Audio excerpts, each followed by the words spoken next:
I don't exist on LinkedIn. If you Google my name, you'll find a florist in Topeka and a dead woman in Idaho, and that's exactly how the Department of Defense likes it. My office is a windowless box inside a SIF, sensitive compartmented information facility, buried deep within the bowels of a generic glass building in Maryland that houses one of the biggest defense contractors on the East Coast. To the outside world, I'm a mid-level manager pushing paper. To the Pentagon, I am the named security officer, NSO, holding the keys to the kingdom for a Tier 1 special access program. That means if a paperclip moves without my authorization, treason charges are theoretically on the table. I thrive on rules. Rules are the only thing separating civilization from the kind of chaos that ends with a congressional hearing and a sudden urge to move to a non-extradition country. So when I walked into the office that Tuesday, 7 months pregnant and carrying a bladder the size of a walnut, I noticed the vibe was off immediately. The air tasted like stale Dunkin' Donuts coffee and impending incompetence. Before I get into how I single-handedly dismantled a $400 million revenue stream using nothing but a federal handbook and pure spite, do me a favor. Hit subscribe and maybe drop a like. Your support is the only thing keeping my team from developing a drinking problem. Anyway, back to the grime. My desk was spotless, aligned with the same precision I used to audit our safe logs. But Brad, our program director, was leaning against my doorframe. Brad is the kind of guy who thinks synergy is a personality trait and wears loafers without socks because he saw it in a GQ spread in 2014.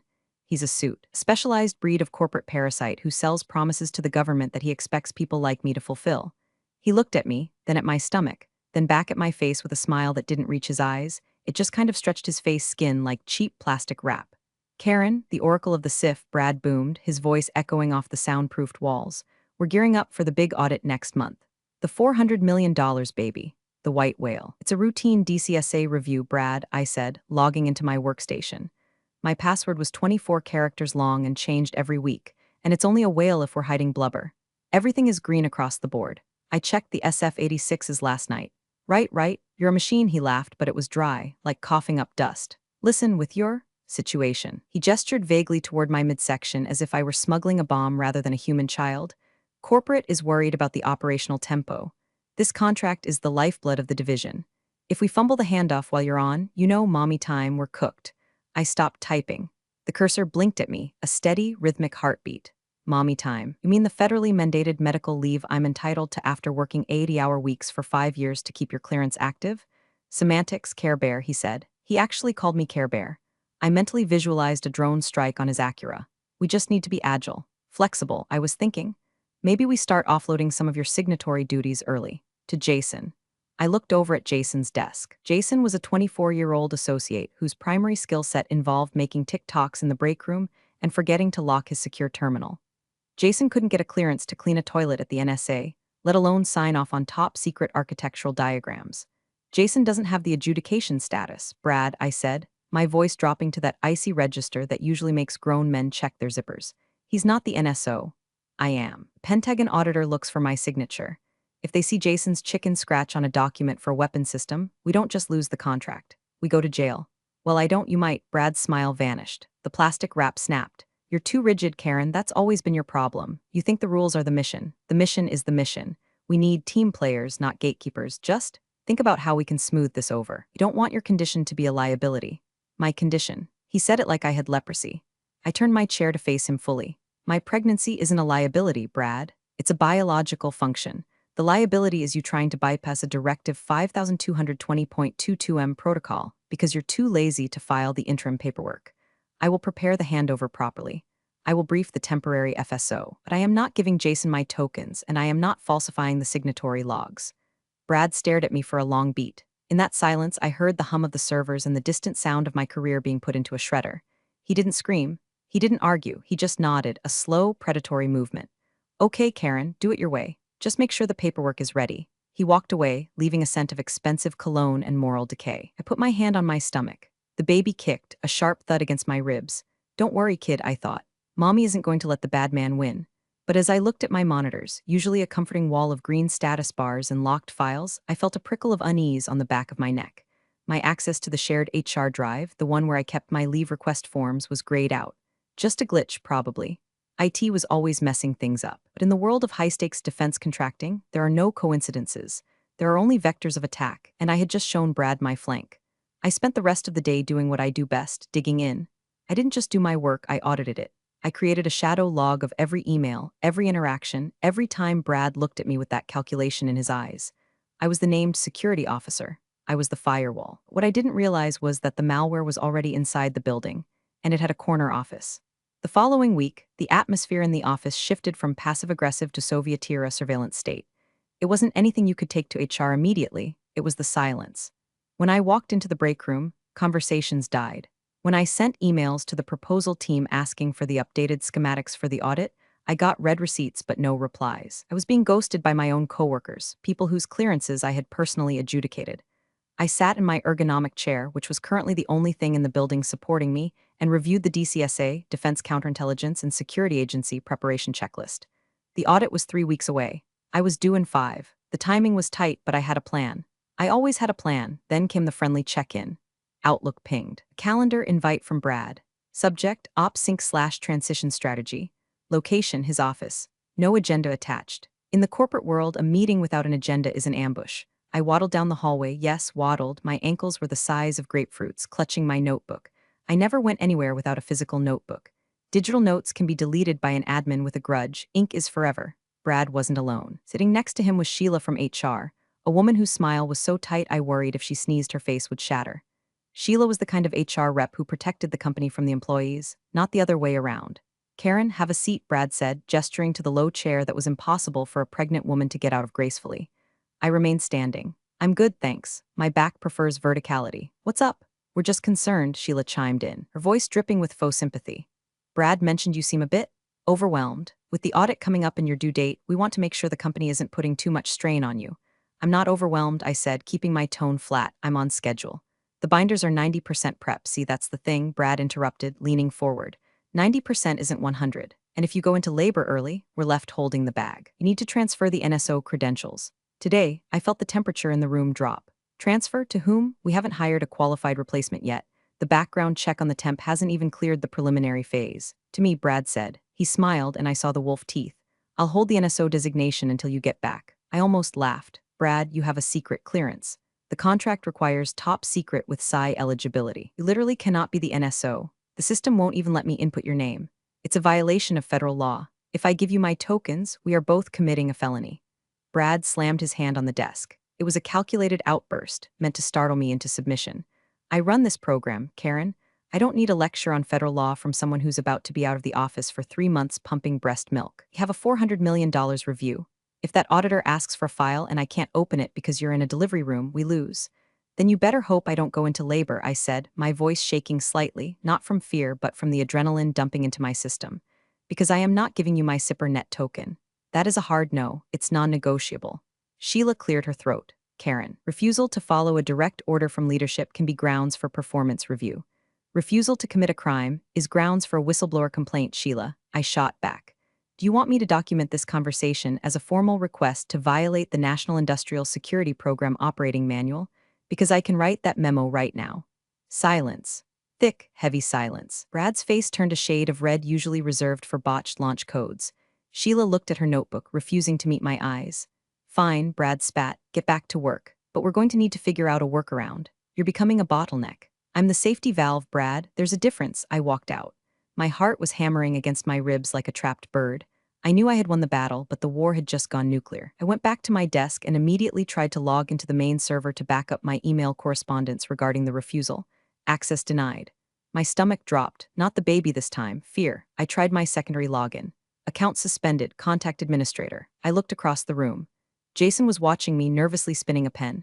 He quickly looked away when I caught his eye. They were cutting my lines. They were isolating me. I didn't call IT. I knew Brad had already made that call. Instead, I opened my physical safe, the one only I had the combination to, and took out the hard copy logs of every access request, every audit trail, and every clearance grant for the last 6 months. I shoved them into my oversized tote bag, underneath the prenatal vitamins and the emergency granola bars. If they were going to lock me out, I was going to make sure I took the keys with me. I spent the rest of the afternoon manually transcribing the timestamps from my local machine's event viewer into my notebook. I wrote until my hand cramped. At 4:55 p.m., an email popped up on my phone since my computer was now a brick. It was from Sheila. Subject, employment status update. I didn't open it immediately. I knew what it was. I looked around the office at the gray cubicles, the posters about integrity and vigilance, and I felt a cold, hard resolve settle over me. They thought they were cutting off a loose end. They didn't realize they were pulling the pin on a grenade. I opened the email. It was short, written in that bloodless corporate dialect that HR people learn in a specialized circle of hell. Dear Karen, effective immediately, your employment with Redacted Defense Corp is terminated. This decision is based on the operational incompatibility of your upcoming leave availability with the critical needs of the Program Management Office. Please surrender your badge and company devices to security upon exit. Operational incompatibility. That was a new one. It was a fancy way of saying, you're pregnant, you're inconvenient, and we found a way to phrase it that we think will hold up in court. I didn't cry. Crying is for people who don't have a backup plan. In the defense industry, if you're crying, you're already dead. I had expected this, maybe not this fast, but I knew Brad. He was a cornered animal and cornered animals bite. He needed to get me out of the way before the audit so he could fake his way through it with Jason or some other puppet. He couldn't do that while I was physically sitting there guarding the logs. I stood up. My lower back screamed, a dull ache that radiated down my legs. I ignored it. I had about 10 minutes before security, actual uniformed guards, not the clowns in the office, came to escort me out. I grabbed my tote bag. I had the hard logs. I had my notebook. But I needed one last thing. I needed the digital fingerprint of their stupidity. My workstation was locked out, but the SIF had a dedicated printer with a local memory cache for classified document handling. It wasn't networked in the traditional sense, to prevent remote hacking. If anyone had printed the offboarding documents or the internal memos regarding my status, it might still be in the localized queue history. I walked over to the printer. Jason looked up. Karen, you okay? Just clearing the queue, Jason. Standard hygiene, I lied, my voice steady. I accessed the admin menu, print history. There it was. Document titled Justification Memo NSO Replacement DocX, printed by Brad 2 hours ago. I hit reprint. The machine whirred. I prayed the noise wouldn't attract Brad. A single page slid out. I snatched it. It wasn't just a justification, it was a smoking gun. It detailed a plan to temporarily bridge the NSO role using a shared credential approach until a permanent hire could be found post-audit. Brad had written down his intent to commit federal security fraud on company letterhead. I folded the paper and shoved it into my bra. It was the only place they wouldn't search. 2 minutes later, the door opened. 2 security guards, big guys, usually friendly, now looking at their boots, walked in. Brad stood behind them looking smug. Karen, Brad said, stepping into the room like he owned it. HR sent the notice. We need your badge. I saw it, I said. I picked up my bag. You're firing a protected class employee 3 weeks before a federal audit. Bold strategy, Brad. It's not a firing. It's a restructuring of resources, he smirked. And since you're no longer read-on to the program, you need to leave the SIF immediately. You are now an unauthorized person in a secure area. He was enjoying this. He was getting off on the power trip. He thought he had stripped me naked. I unclipped my badge, one that identified me as the gatekeeper of their secrets. I tossed it onto his desk. It clattered loudly. Good luck with the audit, Brad. Remember, the DCSA auditor checks the wet signatures against the digital timestamps. But you know that, right? His eye twitched. Just a fraction. Get her out of here. The walk to the elevator was the longest of my life. I could feel the eyes of my former team on me. Some looked pitying, others relieved it wasn't them. I kept my head high, one hand on my belly, the other gripping my bag so tight my knuckles were white. They escorted me to the lobby. They took my company phone. They took my laptop. They left me standing on the sidewalk in the humid Maryland air, surrounded by the smell of exhaust and impending rain. My Uber arrived 5 minutes later. As I sat in the back of a Toyota Camry that smelled like vanilla air freshener and old fast food, I didn't feel defeated. Felt dangerous. I pulled out my personal phone, a burner I kept for emergencies, fully encrypted, and dialed a number I hadn't used in 2 years. Talk to me, a gravelly voice answered. It's Karen, I said, watching the glass building recede in the rear window. They did it. They fired the NSO. Idiots, the voice chuckled. Did you get the proof? I touched the spot on my chest where the memo was hidden. I got everything. They're going to try to fake the audit. Then we wait. The voice said, let them dig the grave. We'll just supply the headstone. I hung up. I wasn't just an unemployed single mom-to-be anymore. I was a dormant virus in their system, waiting for the execution command, and the timer was set for exactly 3 weeks. The first 48 hours of unemployment are a weird mix of panic and liberation. 1 minute you're worried about Cobra premiums and whether you can afford the good diapers. The next, you realize you don't have to listen to Brad explain blockchain incorrectly ever again. I sat at my kitchen table, surrounded by piles of paper.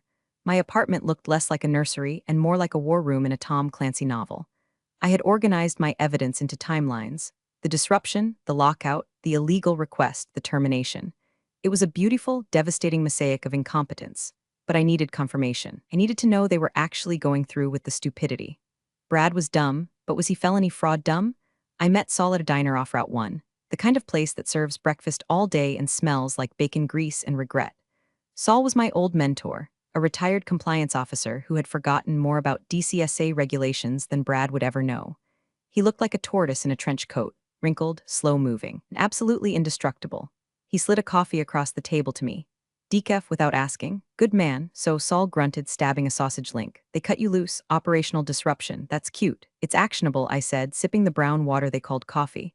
But a wrongful termination suit takes years. I don't want a settlement in 2028, Saul. I want them to burn now. Vengeance is a calorie-intensive activity for a pregnant woman. Saul noted dryly, but I get it. You think they're going to run the audit with a ghost? I know they are. Brad can't get anyone cleared in time. He has to use my credentials. He has to pretend I'm still the NSO, just teleworking or on leave but active. If he admits there's no NSO, the audit fails instantly. Automatic red flag. Saul nodded. So you need to know if your name is on the packet. Exactly. They submit the pre-audit package to the DCSA field office with my name listed as the primary POC. That's a false statement to a federal investigator. Title 18, Section 1001. 5 years in prison. Saul wiped his mouth with a paper napkin. I still have friends in the regional office. Low-level clerks who owe me favors. I can't get you the file, Karen. That's classified, but I can find out who the point of contact is. Do it, I said. Please, Saul said, leaning back. If you do this, you're burning the bridge. You'll never work for a big contractor again. They talk, you'll be the problem. I looked down at my stomach. My daughter kicked again. I thought about the world I wanted her to grow up in. A world where competent women get fired because mediocre men are inconveniently ambitious? No thanks. I don't want to work for them, Saul. I want to be the reason they have to rewrite the compliance manual. He smiled, a rare, terrifying expression. All right, give me 2 days. Those 2 days were agony. I cleaned my apartment 3 times. I rewashed all the baby clothes. I obsessively checked my bank account, watching the severance pay which they had graciously deposited sit there. It felt like hush money. On the second night, my phone buzzed, a text from Saul, just 2 words, ghost confirmed. My heart hammered. They had done it. They had submitted the packet. My name was on the documents. Brad was officially pretending I was still there, still working, still signing off on the security of the nation's secrets. I wasn't scared anymore. I was thrilled. It was the feeling you get when you're playing chess and your opponent moves their queen exactly where you wanted it. I walked over to my war wall and pinned the text printout next to Brad's memo. The trap was set. Now, I just had to wait for the mouse to take the cheese. Audit was in 1 week, but I couldn't just wait. I needed an inside man, someone to tell me exactly when the auditor arrived and, more importantly, when the questions started getting hard. I thought about Jason. The kid was useless, sure, but he was also terrified of authority and addicted to validation. And right now, Brad was the only authority he had. But Jason had a weakness he overshared. I found his Instagram. He had posted a story from the office. Picture of a stack of pizzas with the caption, "Late night grind, audit prep week." Brad is making us rewrite the logs lol. #defense #hustle. Rewriting the logs, I screenshotted immediately, tampering with security logs. They were digging so deep they were going to hit magma. I sent a DM to Jason, not threatening, just friendly. Hey Jason, saw the pizza. Don't let Brad work you too hard. Remember, if the timestamps don't match the server logs, auditor will notice, just looking out for you. I saw the read indicator appear instantly. Then the typing dots, then they stopped, then they started again. Karen, OMG, it's crazy here. Brad is freaking out. He's using your old login. He made IT reset the password. Is that okay? I smiled in the dim light of my kitchen. No, Jason, it's definitely not okay. But you just keep your head down and let me know when the suit from DCSA walks in. I had him. I had the confirmation. I had the witness. Now, all I had to do was let the $400 million contract walk into the room, sit down, and wait for the named security officer to show up. My due date was 2 weeks away, but I felt like I was carrying a bowling ball wrapped in barbed wire. Sleep was a memory. I spent my nights pacing the hallway, drinking herbal tea that tasted like grass clippings, visualizing the destruction of Brad's career. It was a very soothing meditation. The week of the audit, the weather in Maryland turned oppressive.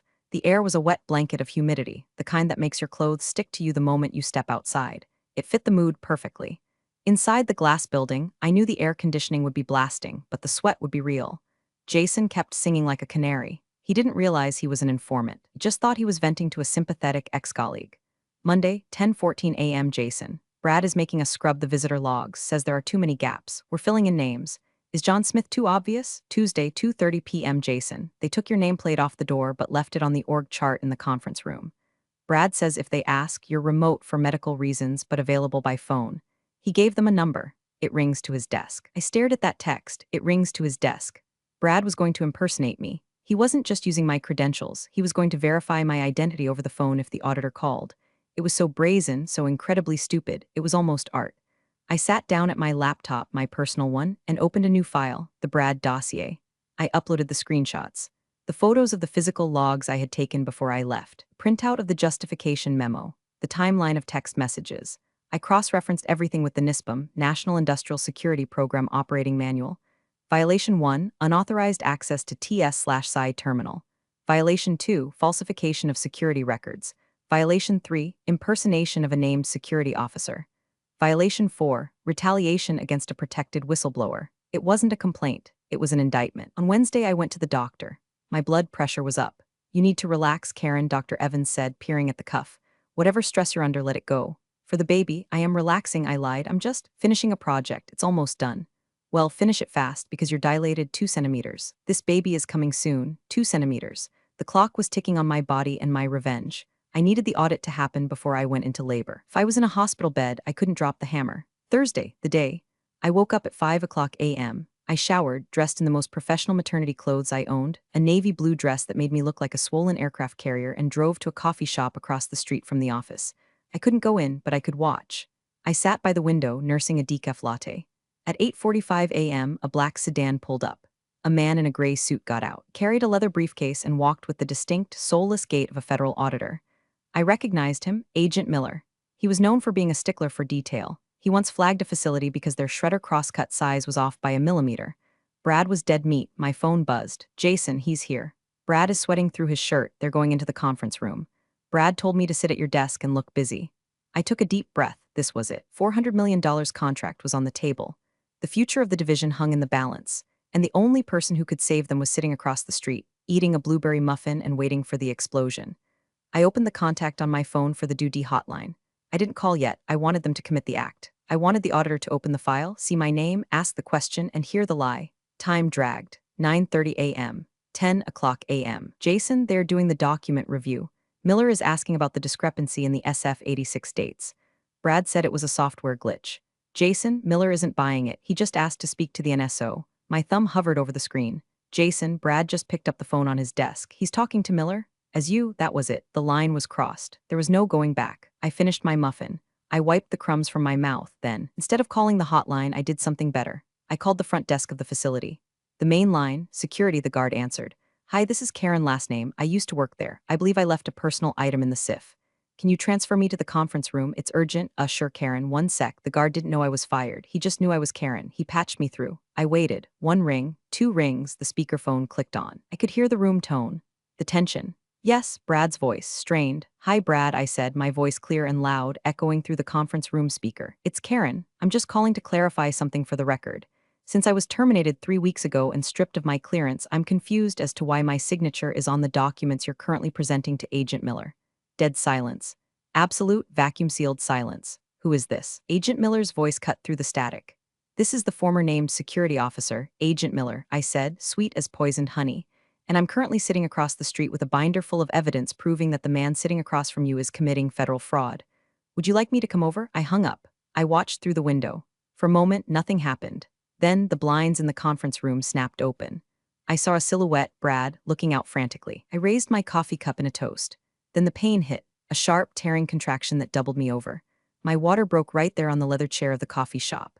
"Perfect timing, kid," I thought, gritting my teeth. "Let's go." The barista panicked. "Ma'am, oh my God, are you okay? Do you want a towel, an ambulance?" "I'm fine," I gritted out, gripping the table so hard the laminate creaked. "Just call me an Uber and maybe get a mop." The contraction rolled over me like a tidal wave. It was fitting, really. Across the street, a different kind of wave was crashing down on Brad. I imagined the scene, Agent Miller slamming the folder shut, the red stamp coming down, the immediate seizure of all classified materials. The failed designation wouldn't just be a mark on a paper. It would be a quarantine tape around the entire building. My phone blew up as I waddled/stumbled to the curb. "Jason, holy shit, Karen, what did you do?" "Miller just ordered everyone away from their terminals. He's on the phone with the FBI. Brad looks like he's having a stroke." I didn't reply. I was breathing through my nose, counting to 4, exhaling for 4. Inhale, destruction of career. Exhale, birth of child. The Uber arrived, a different one this time, thank God. "Hospital," I gasped. "Fast. If I have this baby in your Honda Civic, I'm not paying for detailing." Driver, a terrified young man named Kevin, drove like he was qualifying for Daytona. As we sped away, I looked back at the building. Flashing lights were already pulling up. Not police, Federal Protective Service. They move fast when a SIF is compromised. I arrived at the hospital fully dilated. The next 6 hours were a blur of pain, epidurals, and nurses telling me to push. But even in the haze of labor, my mind was working. I knew what would happen next. Brad would try to spin it. He'd blame me. He'd say I was a disgruntled employee sabotaging the mission. He'd try to delete the logs, but he couldn't because I had the hard copies. And Saul, push, Karen, one more, the doctor yelled. I pushed. I channeled every ounce of rage, every slight, every mommy track comment, every patronizing smile Brad had ever given me. I pushed with the force of a woman who had just nuked a $400 million revenue stream. At 4:12 p.m., my daughter was born. She screamed. It was a good, strong scream. A scream that said, I am here and I am not taking your crap. They placed her on my chest. She was tiny, messy, and perfect. I named her Maya. An hour later, as I lay in the recovery room, exhausted but euphoric, my phone rang. It wasn't Jason. It wasn't Saul. It was a number I recognized, the general counsel for the company, the big lawyer. I picked up. Hello, Miss Last Name. The voice was smooth, cultured, and terrified.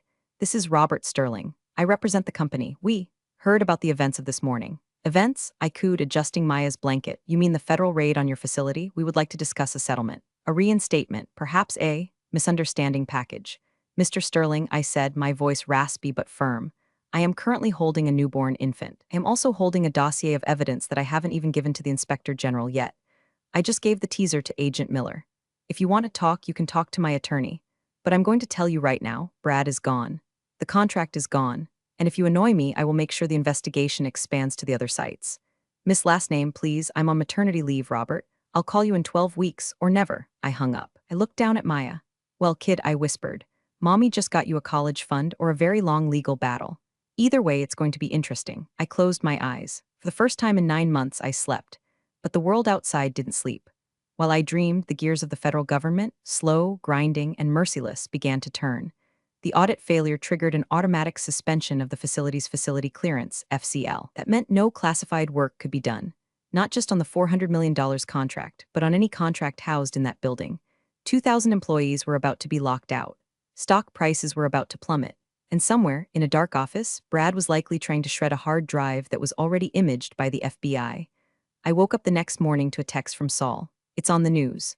I turned on the TV in the hospital room. Banner crawled across the bottom of CNN. Defense contractor under investigation for security fraud. Pentagon suspends operations at Maryland site. I smiled. It was the best postpartum gift I could have asked for. Recovery is strange. Your body is healing, your hormones are crashing, and you're trying to keep a tiny human alive. Usually this is a time of isolation. For me, it was the busiest time of my life. My hospital room became a command center. Nurses would come in to check my vitals and find me reviewing legal statutes on my phone while breastfeeding. Honey, you need to rest, one nurse said, looking at the CNN chyron that was still looping the story about the defense fraud scandal. I am resting, I said. Watching Rome burn is very relaxing. 3 days later, I was discharged. I went home to my apartment, which now felt different. It wasn't just a home, it was a fortress. Subpoena arrived a week later. 2 men in dark suits knocked on my door. They weren't aggressive. They were polite, almost deferential. They knew who I was the whistle. Miss Last Name, we have a subpoena for your testimony regarding the investigation into company name, the taller agent said. He handed me the envelope like it was a fragile antique. I expected this, I said, balancing Meyer on my hip. Do you need the binder now or later? Agent cracked a smile. Later, ma'am, during the deposition, but off the record, that phone call to the conference room, legendary, I am to please, I called Saul, I got the paper. Good, Saul said. Now you need a lawyer, not a strip mall lawyer. A shark, I know a guy. Former JAG, specializes in quitam cases. He eats guys like Sterling for breakfast. His name was David. He met me in my living room, wearing a suit that cost more than my car. He listened to my story, looked at my evidence, and didn't interrupt once. When I finished, he sat back and whistled. Karen, he said, this isn't just wrongful termination. This is a False Claims Act case. If we prove they knowingly defrauded the government, which, thanks to Brad's memo, the government can recover 3 times the damages. And as the whistleblower, you're entitled to a percentage of that recovery. I don't care about the money, I said. Okay, I care a little about the money. Diapers are expensive, but I want Brad explicitly named. I want his clearance revoked permanently. Oh, Brad is done, David laughed. Brad is radioactive. The company has already fired him.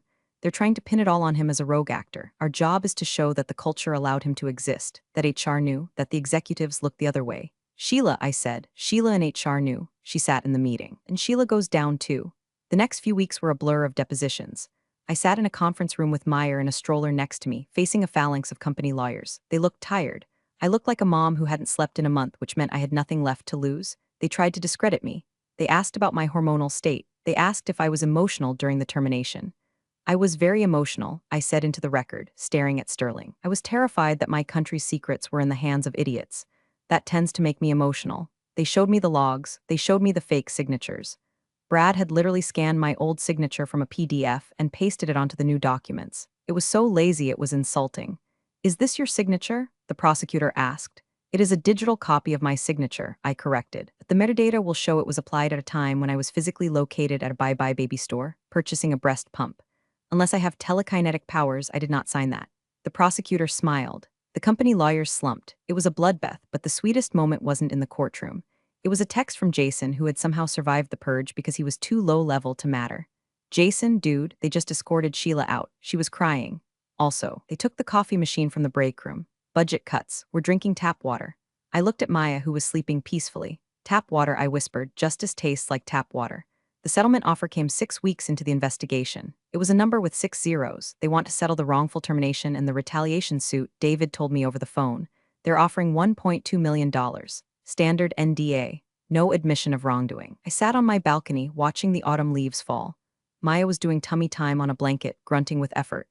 $1.2 million is a lot of money, I said. It is. It secures Maya's future. But no admission of wrongdoing? That means they get to say it was just a misunderstanding. That means Brad gets to quietly retire instead of being blacklisted. That's usually how these things work, Karen. Not this time, I said. Reject it. Karen, reject it. David, tell them I want a public apology. I want a statement admitting that they violated NISPM standards, and I want my clearance reinstated and flagged as unjustly revoked in DIS. I don't want their money if it buys their silence. David sighed. You're a difficult client, you know that? I'm a named security officer. Details matter. We went back to war. The company bled. The government suspended their ability to bid on new contracts for 18 months. That was the death knell. Competitors started circling like sharks, poaching the talent that hadn't been fired. The stock price dropped 40%. Finally, they broke. It was a Tuesday. Sterling called David. They capitulated. They would issue the statement. They would correct my record. And they would pay $2.5 million, part settlement, part whistleblower award. I signed the papers on my kitchen table with a spit-up cloth over my shoulder. But the real victory came in the mail. A letter from the Defense Counterintelligence and Security Agency. Dear Miss Last Name, based on the findings of the investigation, your eligibility for top secret/PSI access has been fully restored. The adverse information entered by company name has been expunged. I held the paper. It was just a piece of paper, but it was my reputation. It was my integrity.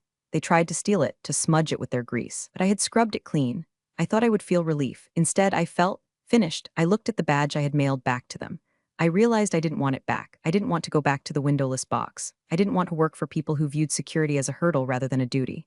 I picked up my phone and called Saul. It's done, I said. They settled. Congratulations, millionaire, Saul rasped. Buying a yacht? No, I'm thinking of starting a business. Oh, insulting, I said, looking at the piles of regulations I had memorized. There are a lot of nervous whistleblowers out there who don't know how to document a file. And there are a lot of companies who need to know what happens if they try to screw over a pregnant lady. Karen's compliance and revenge? Saul laughed, something like that, but with better coffee. I hung up. I looked at Maya. She rolled over for the first time, looking surprised at her own strength. Yeah, I told her. It's surprising what you can do when you have to. 6 months later, I walked into a coffee shop in downtown Bethesda. I wasn't wearing maternity clothes anymore. I was wearing a tailored suit, sharp enough to cut glass. Maya was with a nanny, a very expensive, very qualified nanny who I had background checked back to the Stone Age. I ordered a latte, full calf. I needed the energy. My phone rang. It was a new client, a senior engineer at an aerospace firm who was being pressured to sign off on faulty wing struts. Don't sign anything, I told him, cradling the phone. Start a log, date, time, who was in the room. If they speak to you in the hallway, send an email summarizing the conversation immediately. Per our discussion, copy your personal email blind. I gave him the playbook, the Karen protocol. As I walked out with my coffee, I passed a newsstand. The business section had a small blurb, redacted Defense Corp acquired by competitor at fire sale price. The article mentioned operational failures and security compliance issues. It didn't mention me. It didn't have to. I knew. I walked to my car, a new Volvo, safest on the road. As I unlocked it, I saw a familiar face. It was Brad. He was coming out of a staffing agency across the street. He looked smaller. The suit was ill-fitting. The fake tan was gone, replaced by a pallor of desperation. He wasn't the master of the universe anymore. He was just a guy with a flagged security file who couldn't get a job guarding a mall kiosk. He saw me. He stopped. For a second, I thought he might yell, might come over and blame me for ruining his life. I just stared at him. I didn't smile. I didn't frown. I looked at him with the same detached, clinical scrutiny I used to use on a non-compliant SF-86 form. I looked at him like he was a typo. He looked away first. He hurried down the street, head down, disappearing into the crowd of commuters. I got into my car, I checked my mirror, I checked my blind spots. I drove home to my daughter. The $400 million contract was gone. The company was gutted. The bad guys lost. And me? I was just getting started. I pulled into my driveway. The sun was setting, casting a golden light over the house that compliance built. I took a sip of my coffee. It didn't taste like stale office brew, it tasted like freedom. I opened my laptop. I had 3 new inquiries. Subject, retaliation for safety report. Subject, HR ignoring harassment. Subject, can you help me document fraud? I cracked my knuckles. All right, I said to the empty room. Let's burn it down.